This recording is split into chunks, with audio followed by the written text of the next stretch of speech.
Assalamualaikum warahmatullahi wabarakatuh. Pemirsa, berjumpa lagi bersama saya Kang Huda dalam dialog khusus. Pagi ini dialog kita adalah dialog yang istimewa karena hari ini kita tidak kedatangan tamu, tapi kita bertamu ke Banjarnegara. Hari ini kita akan berbincang dengan Bupati Banjarnegara, Bapak Budi Sarwono. Di samping saya beliau sudah bersama kita. Selamat pagi, Pak Budi. Assalamualaikum warahmatullahi wabarakatuh. Waalaikumsalam warahmatullahi wabarakatuh. Saat ini kita sama-sama mengalami masa pandemi yang sudah berjalan 1 tahun ini. Masa pandemi ini banyak berdampak pada banyak sektor pembangunan, pemerintahan dan sebagainya.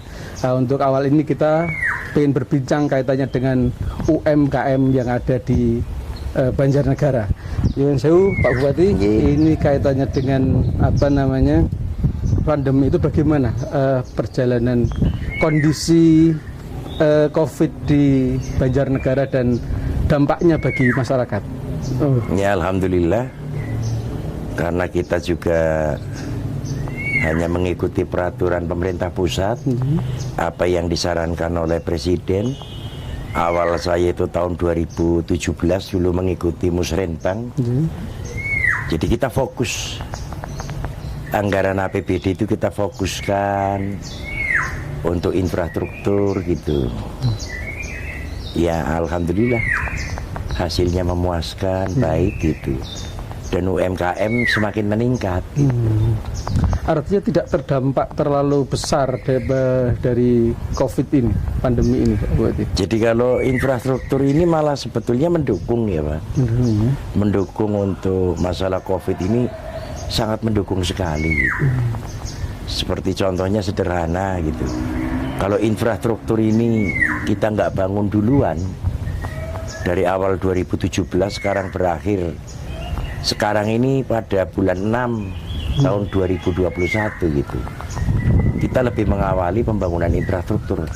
Apa yang disarankan oleh Pak Presiden pada waktu Musrenbang itu menyampaikan gitu kepada kepala daerah, gubernur itu supaya fokus gitu. 1 atau 2 atau 3 saja. Apa yang jadi andalan di daerah? Nah, kita andalannya tidak ada lain.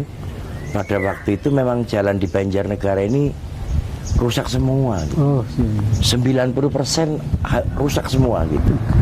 Jadi apa yang disarankan Pak Presiden pada waktu itu saya rekam, saya bawa pulang ke Banjarnegara, saya setelkan ke OPD semua dan kepada teman-teman DPR. Alhamdulillah teman DPR semua mendukung. OPD juga sepakat semuanya gitu. Nah ini alhamdulillah sampai sekarang ini Banjarnegara untuk infrastruktur ini sudah mencapai 98%. 98%. Ya, tinggal sedikit sekali selesai. Insya Allah di tahun 2021 selesai semuanya. 98% itu berapa kilometer? 1000 kilometer. 1000 kilometer. 1000 kilometer saya mulai mengawali memimpin Banjarnegara tanggal 22 Mei tahun 2017. Sekarang tanggal 16 Juni tahun 2021 gitu. Jadi 4 tahun lebih sedikit gitu Mas. Berarti tinggal 1 tahun lagi insya Allah lunas Pak. Ya, tinggal jadi 1 tahun lagi ini program saya ya kita mendukung masyarakat. Ya tidak ada lain yaitu adalah jalan usaha tani gitu. Karena Banjarnegara ini kan yang jelas kabupaten agraris. Jadi andalannya nggak ada lain hanya pertanian.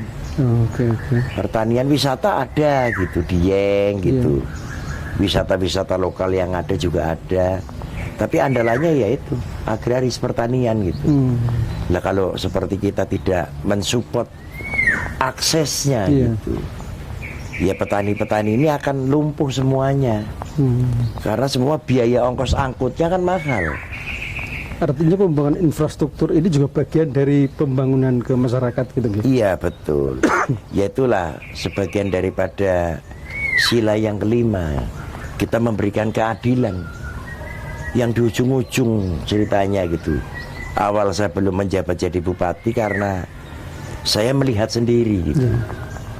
Ada seorang ibu melahirkan, itu dinaikkan ke mobil pickup L300, dikasih kasur gitu, dibawa karena bidannya tidak mampu, puskesmas tidak mampu, mau dibawa ke rumah sakit besar gitu.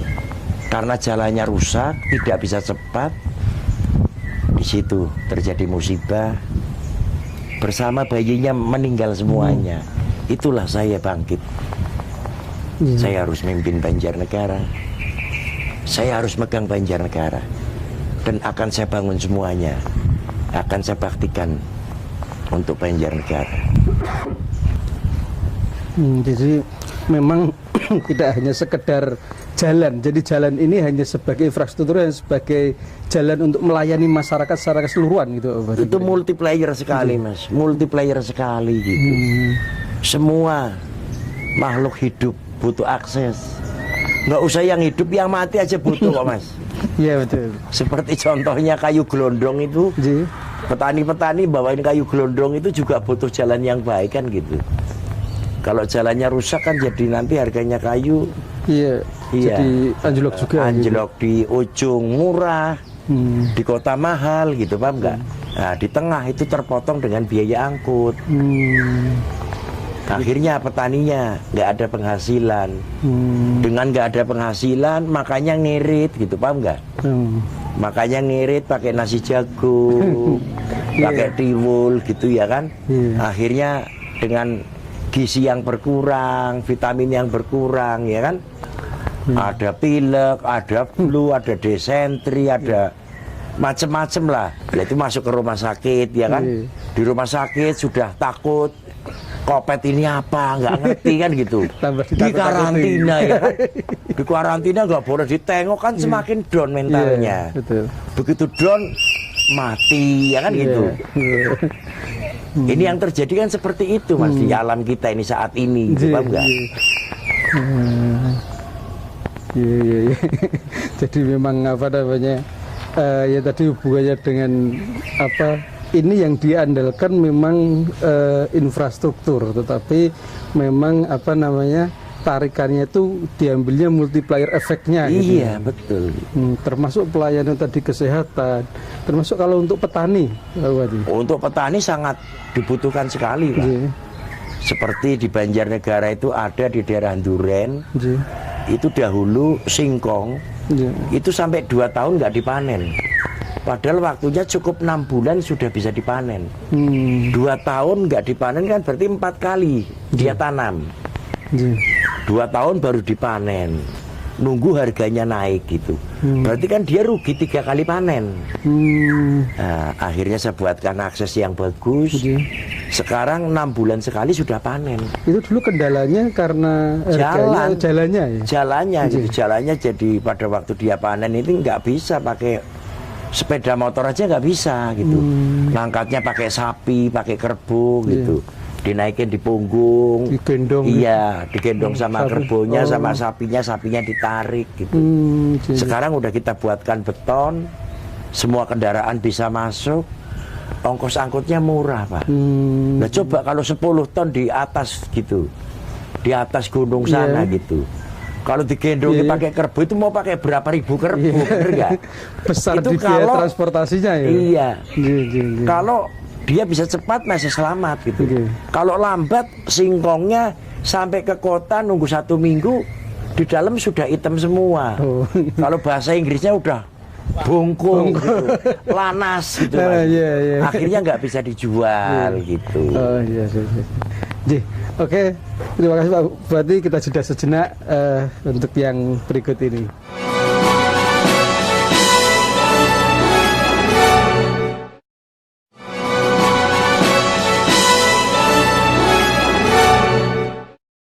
Terima kasih pemirsa, kembali bersama saya Kang Huda dan Bapak Bupati Banjarnegara, Pak Budi Sarwono.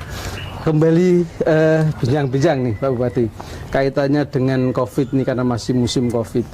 Di daerah lain itu kan ada refocusing besar-besaran, anggaran besar-besaran yang tadinya untuk program yang sudah dialokasikan kemudian dipindah ke COVID, penanganan COVID di daerahnya. Kalau di Banjarnegara, pribun? Pak Bupati? Alhamdulillah Banjarnegara nggak ada. Nggih. Jadi untuk anggaran infrastruktur terpenuhi semuanya Nggih. gitu. Sampai kedua tahun ini terpenuhi semuanya, tidak ada pemangkasan dari infrastruktur. Oke.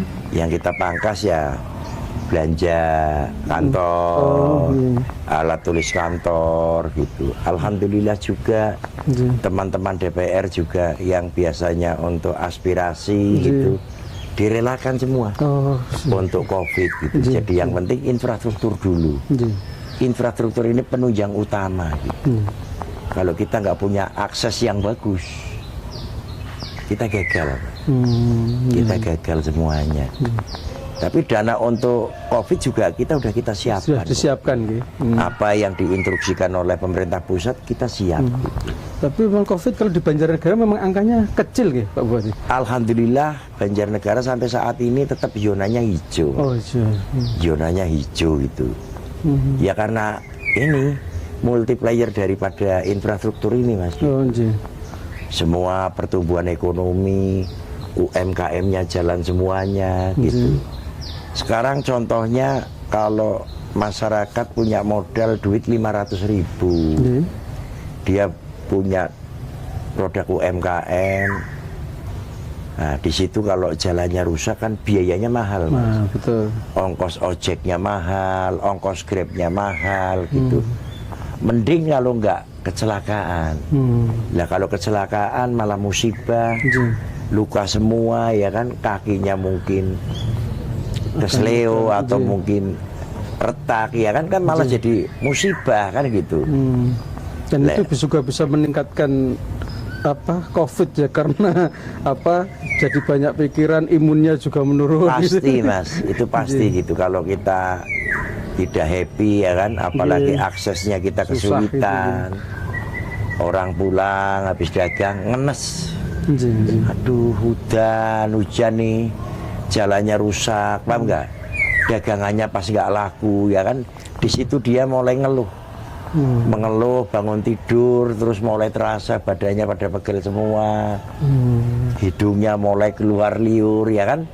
Nah, berangkat ke puskesmas, dicolok hidungnya, ya kan? Cerot, gitu, paham nggak? Langsung, ya kan? Bawa ke lab. 3 hari jemput ya, ibu bapak karantina gitu. Nah ini kan malah jadi masalah gitu. Jadi sangat-sangat sekali ya, multiplier sekali infrastruktur.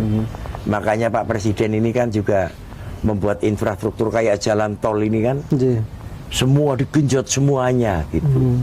Sekarang dari Jakarta ke Semarang cukup 6 jam udah nyampe. Zaman dahulu belum ada jalan tol, kita Jakarta Semarang 15 jam. Itu masih kalau selamat, kalau nggak macet, paham nggak? Kalau macet bisa 2 hari 2 malam gitu. Nah sekarang Pak Jokowi lagi genjot lagi, mulai dari Bakauni sampai Medan sampai Aceh ya kan. Yang biasanya dulu ke Aceh 5 hari 5 malam, paham nggak? Sekarang cukup 24 jam udah nyampe. Iya kan, itu kan berarti percepatan waktu gitu. Saya ingat waktu masih kecil dulu Mas, SMP itu, guru bahasa Inggris saya ngajari gitu, paham nggak? Time is money, waktu adalah uang. Inilah yang lagi dibangun, lagi digenjot oleh Pak Presiden. Semestinya Pak Presiden membuat jalan tol, yo gubernur yo nyambung gitu, paham nggak? Jalan provinsi dibangun gitu. Lah bupatinya nyambung bikin jalan kabupaten. Itulah negara yang benar. Kenegaraannya luar biasa. Bisa dinyanyikan lagu sambung menyambung menjadi satu ya kan. Mestinya Pak Presiden beli banyak, Pak Gubernur beli peleknya, Pak Bupati beli rujinya. Wah itu jadi rangkaian kan bisa muter cepat. Filosofinya kan gitu, bener nggak? Artinya pembangunan infrastruktur itu bagian dari sinergi sebenarnya. Itu kewajiban negara. Jadi negarawan kalau memang betul jadi kepala daerah, pemimpin di daerah ya itulah anggaran APBD gitu. Dan demi Allah gitu, saya tidak pernah minta bantuan gubernur dan tidak pernah ngemis sama Pak Presiden. Semua yang kita buktikan di Banjarnegara itu murni APBD murni. APBD kabupaten. 1000 kilometer Iya. itu.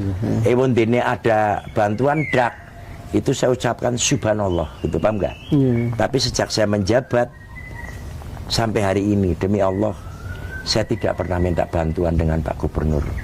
Karena saya memahami Pak Gubernur pun bebannya sangat berat sekali. Makanya saya nggak pernah minta bantuan. Dan tanpa minta bantuan juga Banjarnegara masih Jadi mampu. nyatanya jadi. Monggo lah nanti panjenengan mau lihat ke lapangan, silahkan. Mau kemana panjenengan gitu, silahkan uji petik saja gitu.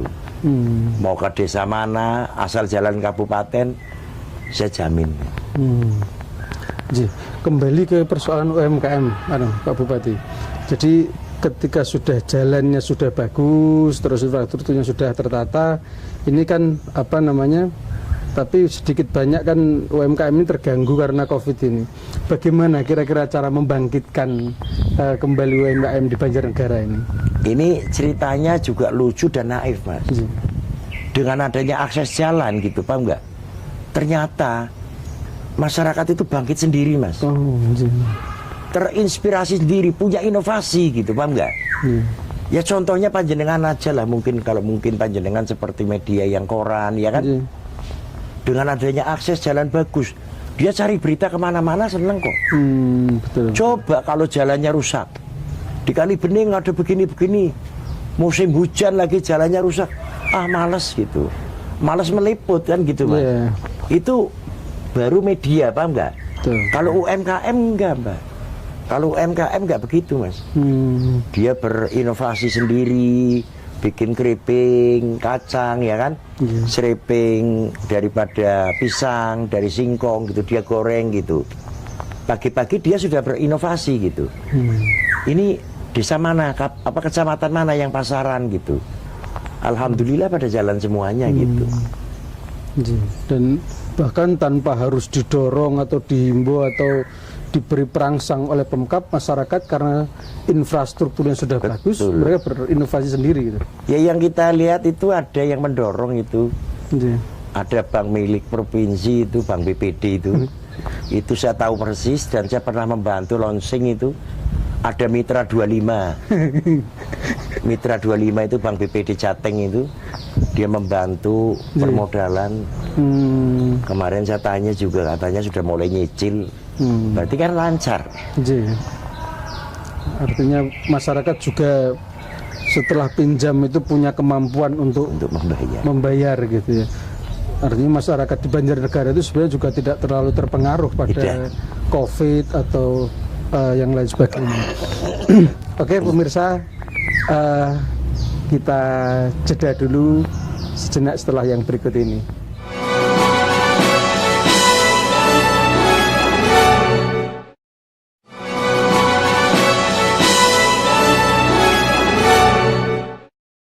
Terima kasih pemirsa, kembali bersama saya Kang Uda dan Pak Bupati Banjarnegara Pak Budi Sarwono. Kembali ke soal UMKM Bupati.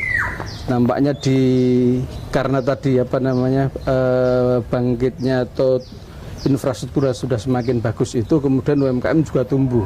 Di jalan-jalan juga sudah mulai bermunculan apa namanya UMKM baru gitu. Itu kira-kira resepnya apa Pak? Jadi yang paling utama tadi itu akses jalan. Saya sering mengajak itu dari Kepala Dinas Sosial, Kesra, Kepala Dinas BPBD, Satpol PP gitu. Terus ada lagi dari bagian umum gitu, saya ajak jalan gitu. Oke, coba kamu pancing itu gitu, bikin gubuk-gubukan kecil gitu. Terus gimana Pak? Itu BPBD itu anak buahnya kan banyak, relawan ngakunya gitu. Sana beli ke atas 5, beli pete berapa gitu, beli salak tuh cantol-cantolin gitu, paham nggak? Nah, banyak orang lewat gitu.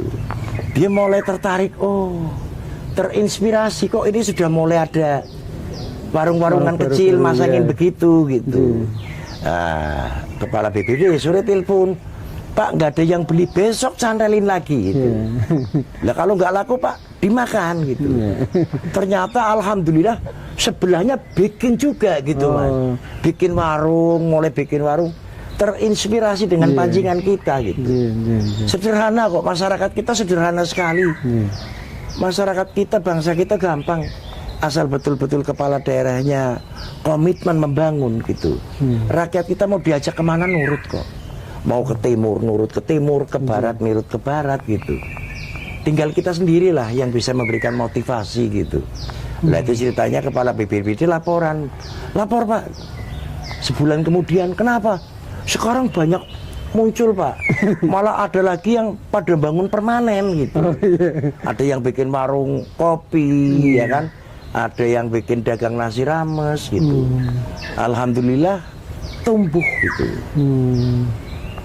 Apalagi kalau nanti kita mungkin di akhir tahun ini saya bisa menyajikan lampu, ya kan? Lampu di seluruh 1000 kilometer di Kabupaten Banjarnegara. Insya Allah juga kehidupan malam juga akan berjalan kan gitu Mas. Ini lagi direncanakan tahun depan atau? Ya tahun depan, tahun 2022 rencana kita pasangin lampu semua. 1000 kilometer. 1000 kilometer kita pasang lampu semuanya. Kan sederhana Mas. 1000 kilo, kalau 1 kilo kita pasang per 50 meter 1 kilo itu kan cuma 20 Mas. 1 kilometer cuma 20. Kalau 1000 kilo kan cuma 20.000 lampu. Kita berikan tenaga surya kan murah. Kita beli lampu yang tenaga surya kan gitu. Insya Allah nanti masyarakat akan bangkit semuanya. Jadi termasuk bagian dari membangkitkan ekonomi masyarakat. Betul, ya itu Mas gitu. Jadi kalau kita buat malam ini bisa terang kan, masyarakat juga mau keluar ya kan, butuh kebutuhan mungkin sewaktu saat malam apa ya kan, anak sekolah yang mau belajar les atau mungkin kelompok kerja ya kan, kelompok belajar bersama kan bisa. Nah kalau sekarang daerah kita ini kan bukit-bukit ya Mas ya. Kalau lampunya nggak ada kan orang takut gitu. Walaupun sekarang jalannya sudah bagus, lampunya nggak terang kan, masyarakat juga malas keluar kan gitu Mas. Untuk membangkitkan UMKM di tempat wisata misalnya, Pak Bupati juga sudah mulai. Alhamdulillah sudah tumbuh kembang semuanya gitu. Yang jelas saya terima kasih sama Bank BPD Jateng, yang mana yang mitra 25-nya itu dikucurkan terus gitu.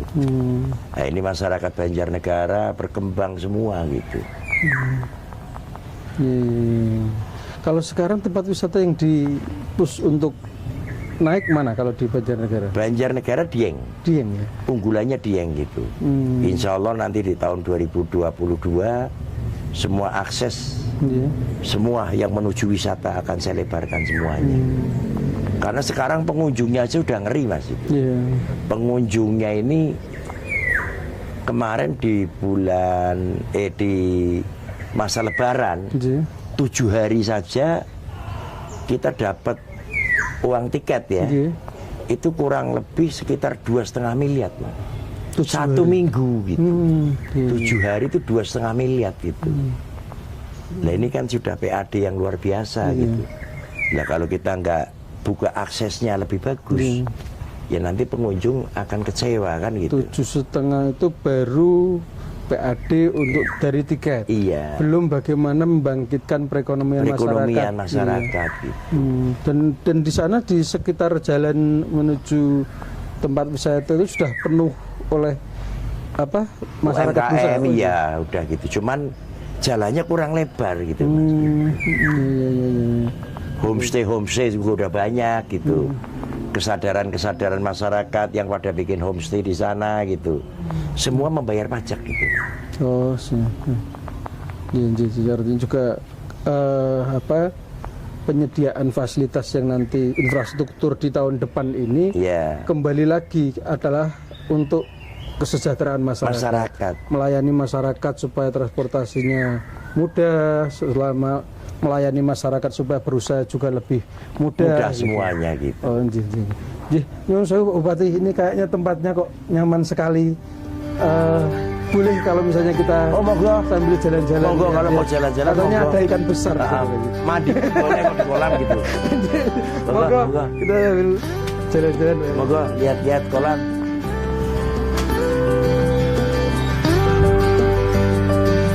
Kalau mau nyicipi durian mas, ini daunnya ada ini.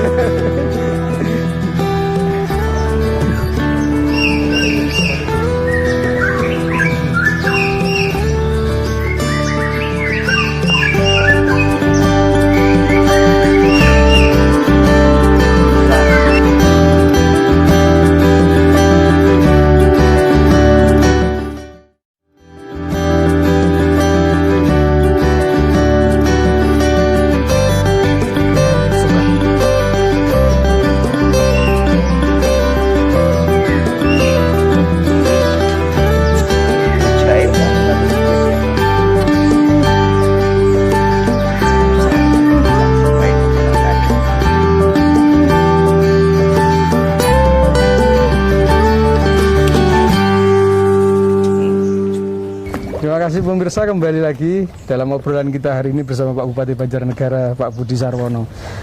Ini saya diajak jalan-jalan untuk menikmati indahnya kolam. Ini nyuwun sewu ikan apa aja nih Pak Bupati? Ada mujair, Iya. ada tawes, ada melem.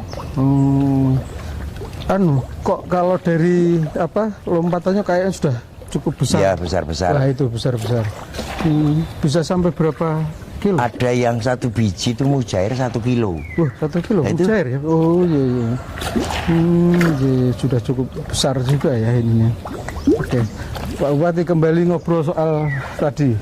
Ini yang terbaru ini kayaknya Banjarnegara kan punya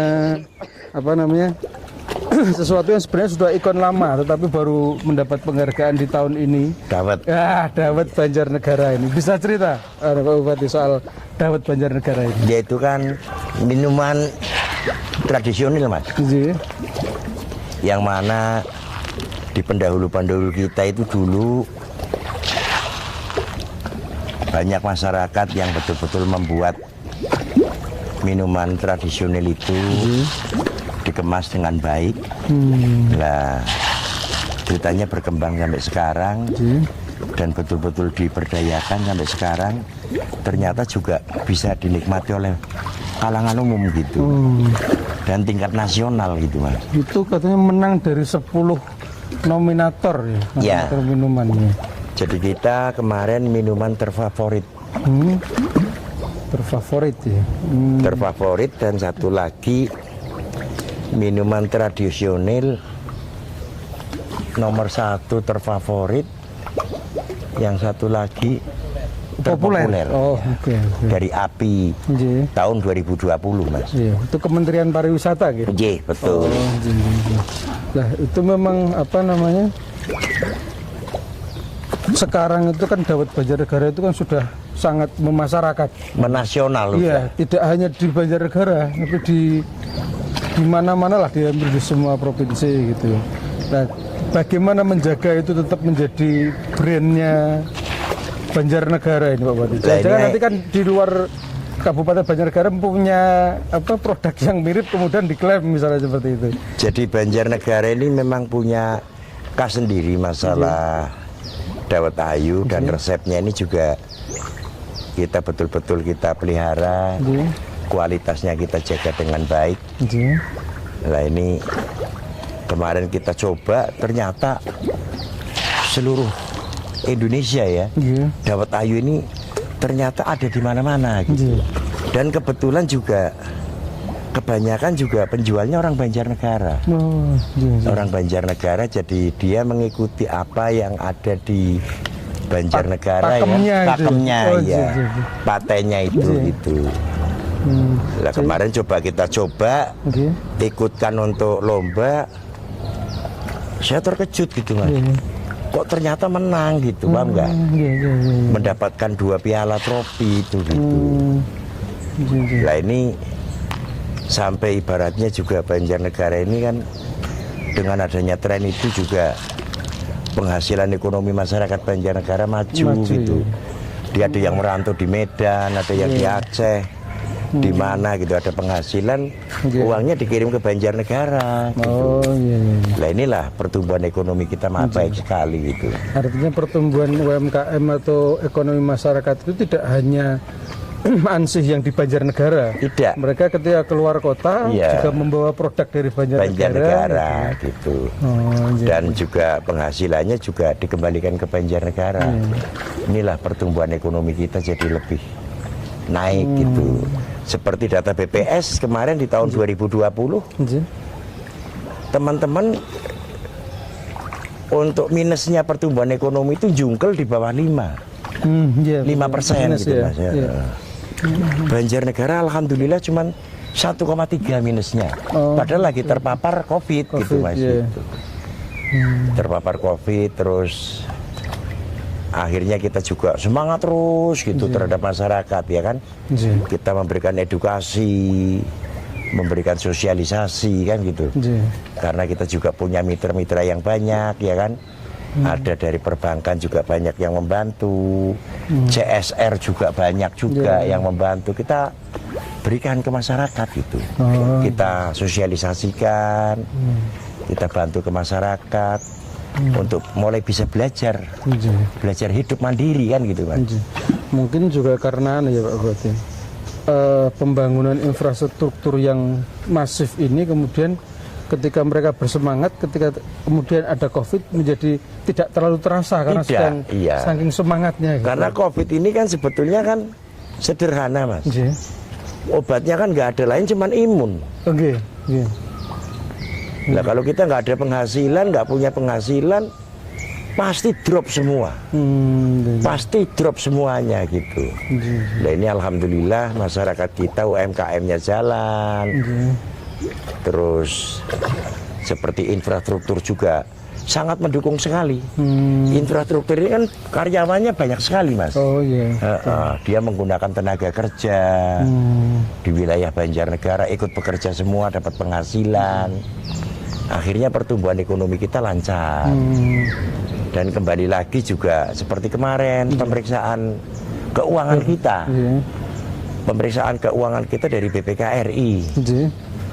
Itu di tahun 2020 kemarin Banjarnegara mendapatkan nilai terbaik. WTP terbaik ya? Terbagus angkanya 94,8 berapa gitu. Dulunya kan biasanya kan dominan dipegang sama ini Mas, sama apa? Sama Surakarta, Solo gitu, Mas Rudi Felix biasanya itu. Ini alhamdulillah dengan saya mencontoh Surakarta, uang kita belanjakan semua untuk masyarakat, menjadi wujud yang nyata infrastruktur ini gitu. Itu kuncinya apa Bupati untuk bisa kemudian ini kayaknya yang sudah ke 8 kali ya WTP-nya. Iya, ya kuncinya itu Mas, kuncinya kita belikan wujud nyata gitu, Bang. Ada buktinya gitu. Jadi nggak untuk kunjungan kerja, perjalanan dinas, itu kan nanti malah yang kaya orang lain gitu Mas. Berarti kan kita malah menumbuh suburkan pertumbuhan ekonomi di sana, UMKM jalan, perhotelannya dapat ya kan. Di sini habis. Uang kita habis ya kan. Iya. Ya sih memang ada yang seneng ya kan. Yang seneng yang mendapatkan tugas. Betul. Gitu. Paling tidak bisa jalan-jalan ke sana. Bisa jalan-jalan ke sana kan gitu. Cuman ya perekonomian kita terpuruk ya kan, dan penilaian dari BPK kita terpuruk gitu kan. Siap. Alhamdulillah kemarin di Jawa Tengah kita nomor 1. Nomor 1 se-Jawa Tengah. Inilah sebuah kebanggaan. Sekedap Pak Bupati, kita jeda dulu untuk yang satu ini. Kita jeda dulu.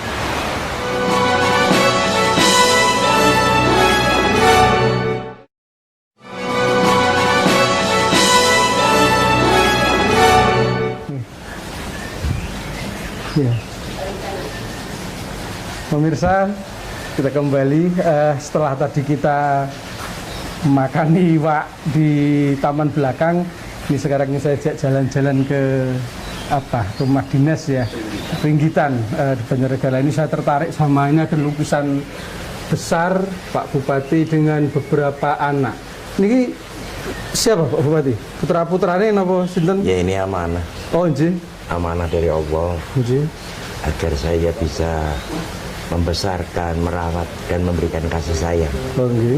Kalau cerita sebenarnya, beliau ini anak-anak yang dibuang. Oh, Ada yang di dalam dus, ada yang di kantong kresek, ditempatkan di tempat terminal bus, ada yang di tempat sampah, ada yang di musola, ada yang di depan rumah orang, ada lagi yang anaknya orang lupa ingatan. Oh iya. Berarti ini anak-anak asuh dari anak atau dari anak-anak terlantar gitu. Ya, Berarti. enggak lah. Nggih. Yang jelas ini amanah dari Allah. Oh, nggih. Dia anak-anak yang betul-betul sekarang mendapatkan kemerdekaan, mendapatkan kasih sayang. Nggih. Yang jelas dia amanah dari Allah dan saya punya kewajiban.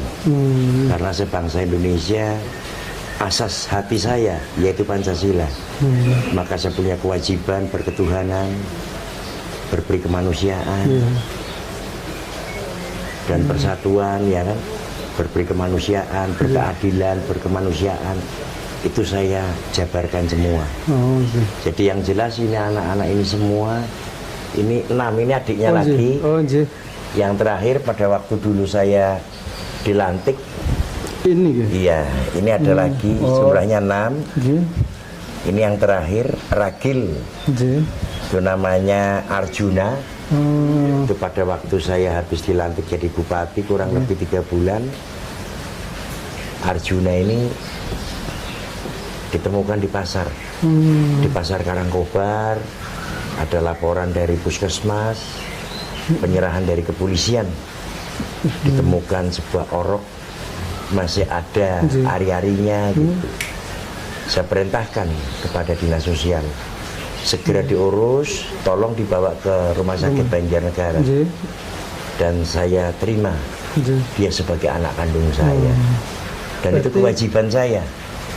Oke Pak Bupati, ini untuk closing kaitannya dengan ngobrol kita hari ini, harapan dari Pak Bupati kaitannya dengan UMKM kira-kira ke depan seperti apa? Ya, harapan saya kepada masyarakat, yang pertama, ini kurang tinggal setahun, kurang lebih 11 bulan saya mengakhiri masa jabatan. Yang paling utama saya minta maaf kepada masyarakat Banjarnegara. Mungkin karya saya, bakti saya terhadap masyarakat belum ada apa-apanya. Tapi pesan saya kepada masyarakat, tetap semangat.